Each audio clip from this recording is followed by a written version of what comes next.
Latte art, c'est quelqu'un qui est plus artiste, qui peut vraiment dessiner une tasse qui nous crée l'envoi de votre café.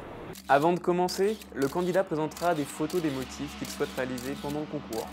Le résultat doit être le plus fidèle possible aux photos. Pour le public, le concours de latte art, c'est un vrai spectacle gourmand pour les yeux. Mais c'est aussi une vraie démonstration de créativité pour les baristas entraînés. Les candidats se présentent un par un devant le public. Les juges sont au nombre de 4. Vous avez 2 juges visuels et 2 juges sensoriels. Tout le secret réside aussi dans l'extraction du café. Comment faire pour régler son moulin? On va régler d'abord la granulométrie, donc bien sûr la mouture, la finesse de la mouture. On va l'adapter au dosage de façon à avoir parfaitement une extraction qui est comprise entre 20 et 30 secondes pour un quantitatif de 3 centilitres d'espresso. C'est comme ça qu'on se fie à notre résultat final. Et la prochaine étape, tu tasses. Exactement. Et là maintenant on va appliquer 20 kg de pression. Alors 20 kilos, et tu mesures comment? Ah bah ça c'est avec l'expérience Patrick. C'est l'expérience, Bien voilà. sûr. Chaque candidat dispose de 8 minutes pour présenter au juge 2 macchiatos et 2 cappuccinos façon latte art, free pour. C'est-à-dire qu'ils ont seulement le droit de verser la mousse de lait sur l'espresso en dessinant les motifs de leur choix.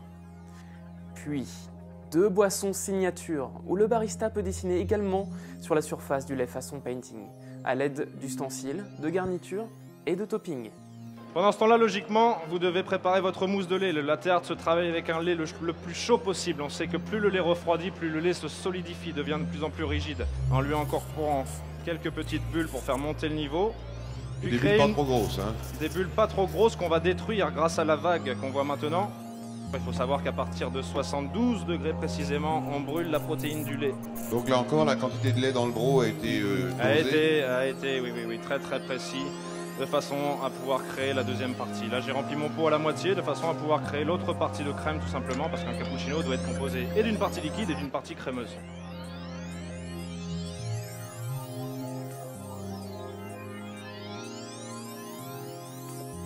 Donc ensuite, on recouvre un peu les parois. On recouvre un petit peu les parois de façon à remettre la couleur parfaite de part et d'autre. Petite technique de division avant de verser. On incorpore délicatement le lait et on va lancer le motif.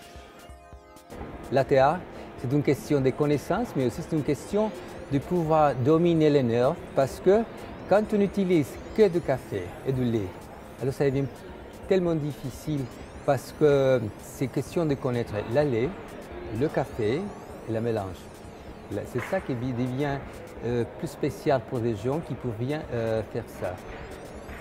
Alors Anaïs, qu'est-ce que tu dis? C'est tremblotant, mais on ne peut pas faire autrement. Je crois C'est que tremblotant à cause du stress? Oui, on a beau se dire qu'il faut allez hop, on souffle, ça va, c'est parti, mais non, ça tremble, on peut rien y faire. Il faut voir que le café que j'utilise c'est un mocha Yergachefe, donc un mocha d'Éthiopie. Très fruité et surtout floral. Je l'utilise énormément donc pour mes boissons à base de lait, parce que je le trouve vraiment très agréable en bouche.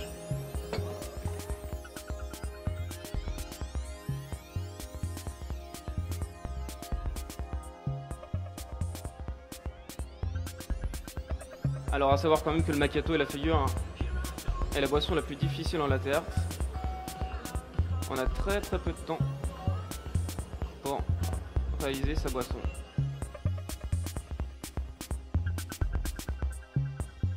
C'est vrai que c'est une compétition assez difficile, hein, comme vous avez vu, c'est très précis, surtout sur les macchiatos, donc c'est dans des tasses à espresso. Et là, faut pas trembler, pas faire comme j'ai fait. Et donc, du coup, le problème, c'est que c'est vraiment la précision. Verser la mousse de lait pour tacher la crème du café afin de réussir à bien réaliser une belle figure. Bonjour, alors on va commencer tout de suite la présentation. On va commencer par les espresso macchiato, forme de tulipe.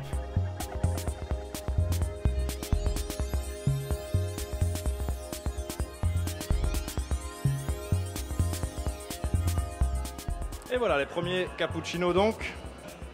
Une forme de fleur qui se termine à un cœur que j'ai appelé la fleur amoureuse.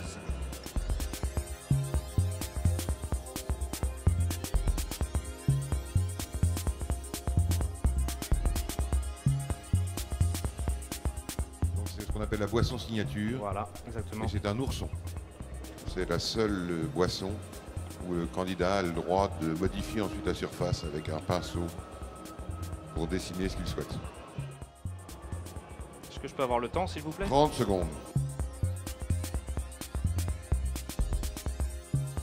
Les juges visuels évalueront la justesse d'exécution, l'harmonie et la symétrie dans la tasse, le contraste avec la crème, ainsi que le niveau de difficulté et la créativité du motif réalisé.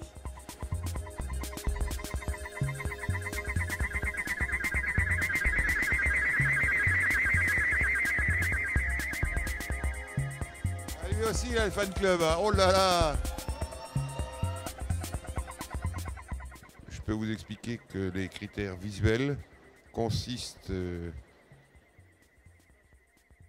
en caractère identique des motifs et de la photo présentée, au contraste qui doit être net entre les ingrédients, à l'harmonie, à la taille et à la position des motifs dans la tasse, à la créativité du motif, bien entendu, au niveau de difficulté exécuté avec plus ou moins de succès, et à l'aspect visuel global. Enfin, dans la performance, il y a toujours le professionnalisme et l'accueil et la convivialité.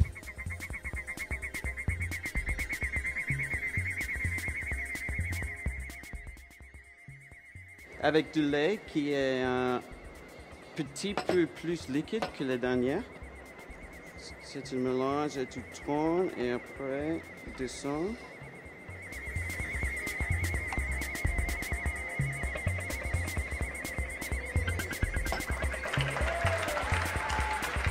Aussi.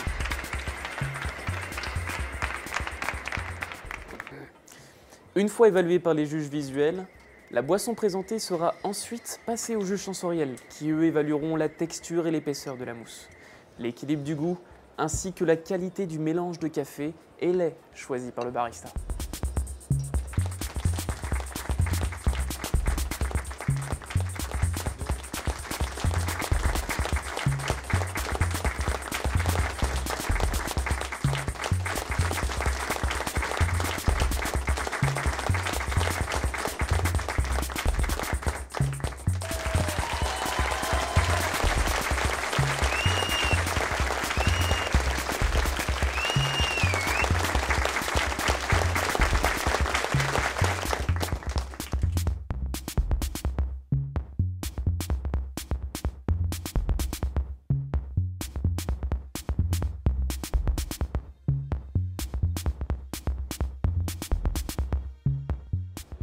Voilà, vous voyez que dans tous les bars, restaurants, on peut réaliser des choses comme ça. Bon, j'espère un jour. Eh oui, on peut le souhaiter, ça permettrait quand même d'attirer les gens. Non seulement vers le café, mais aussi vers une forme d'art. Hein. Ouais, voilà. C'est un petit peu des artistes.